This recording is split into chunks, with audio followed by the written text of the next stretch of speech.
দিল্লিতেও Modi magic. ২৭ বছরের খরা কাটিয়ে দিল্লিতে ফুটল পদ্ম। আম আদমি পার্টিকে ধরাশয়ী করে বিজেপির এই বিপুল জয়ে আপ্লুত প্রধানমন্ত্রী নরেন্দ্র মোদী। তিনি লিখলেন, উন্নয়ন আর সুশাসন জিতেছে। এদিন বিজেপির জয়ের পরে প্রধানমন্ত্রী এক্স হ্যান্ডেলে লেখেন, বিজেপিকে এই ঐতিহাসিক জয়ের জন্য আমি সকল ভাই বোনেদের স্যালিউট ও অভিনন্দন জানাই। সকলের কাছে আমি অন্তর থেকে কৃতজ্ঞ। তিনি আরো বলেন, আমরা গ্যারান্টি দিচ্ছি যে দিল্লির উন্নয়ন করার জন্য আমরা কখনো খামতি রাখবো না। দিল্লিবাসীর জীবন উন্নত করব আমরা।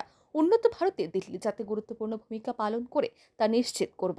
বিজেপি কর্মীদের ভূয়সী প্রশংসা করে প্রধানমন্ত্রী বলেন, আমি বিজেপির সমস্ত কর্মীর উপরে গর্বিত, যারা দিনরাত এক করে দিয়েছেন এই বিপুল জয় আনতে।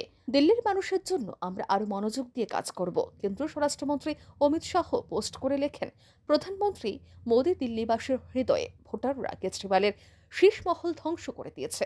যারা প্রতিশ্রুতি রাখে না তাদের শিক্ষা দিয়েছে দিল্লি। এটা উদাহরণ হয়ে থাকবে। শেষ আপডেট অনুযায়ী দিল্লিতে ৭০টি আসনের মধ্যে ৪৮টি আসনে জয়ী হয়েছে বিজেপি।